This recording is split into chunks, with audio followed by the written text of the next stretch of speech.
উত্তর দিনাজপুরে কিছু সংখ্যক লোক আছে যারা মৌমাছি পালন করতে আগ্রহী। তোকে বলেছিলাম যারা আগ্রহী তাদের কাছ থেকে ডকুমেন্টস তোলো, সার্টিফিকেট তোলো, SC ST নাকি আছে দেখবো, যদি মনে হয় আমরা তাদেরকে ট্রেনিং দিয়ে মৌমাছি যে বাস যেমন করলো তেমনভাবে আমরা এই দাদা একজন দেখলো ডকুমেন্টেশনের কিছু কাগজপত্র, সরকারি কাগজই দরকার না, কাগজপত্রে কিছু ভুল ছিল, উনি দিয়ে সব ঠিকঠাক করে দিয়ে এসেছি। সেই পরিপ্রেক্ষিতে ট্রেনিংটাও স্টার্ট হয়েছে।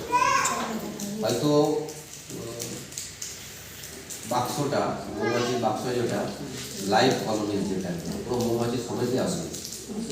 হ্যাঁ, তোমাদেরকে দেখে রাখতে হবে। আমি অর্ডার দিয়ে দিয়েছি, মোটামুটি এই সামনের সপ্তাহের মধ্যে আসবে।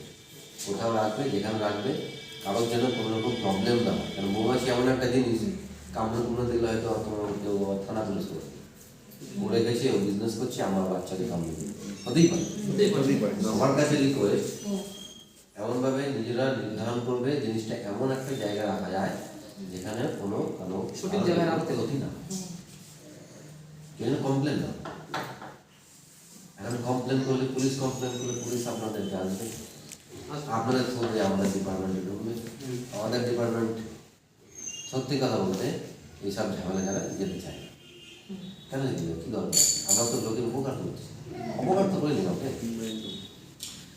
সেই জন্যই আজকে এখানে আসা। আপনারা কতগুলো কি শিখলেন না শিখলেন, এখানকার এই কথাবার্তা হওয়ার পর আমরা যাবো একটু গ্রাউন্ডে, সবাই যাবে আমার সঙ্গে, দিদি একটু ট্রেনিং দেবে, সেটা একটু বলবো।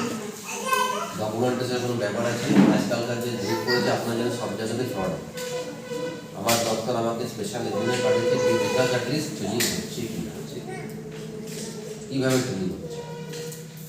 আমি জয়কে চিনি, বাট ভারত সরকার কিন্তু জয়কে চেনে না। চেনে কি না? ভারত সরকার আগে জানে, আমিও প্রত্যেকের একটা লিঙ্ক আছে। আমার একটা দায়িত্ব কর্তব্যের মধ্যে পড়ে যে আপনারা যদি ট্রেনিং নিচ্ছে আমরা দেখে আছি ট্রেনিংটা কেমন, বা আপনাদের অনেক কিছু সাজেশন থাকতে পারে, বক্তব্য থাকতে পারে ট্রেনিংটা কীভাবে করা উচিত, আরও উন্নত কীভাবে করা যায়। সেই সমস্ত হলে কি হয়, আপনাদের প্রতিনিধি আমরা ভারত সরকারকে জানাবো যে এদের এই ট্রেনিংটার মধ্যে আরও এগুলো ঢোকাতে পারলে নেক্সট প্রজন্মের ট্রেনিংটা আর আমাদের সুবিধা উন্নত হবে।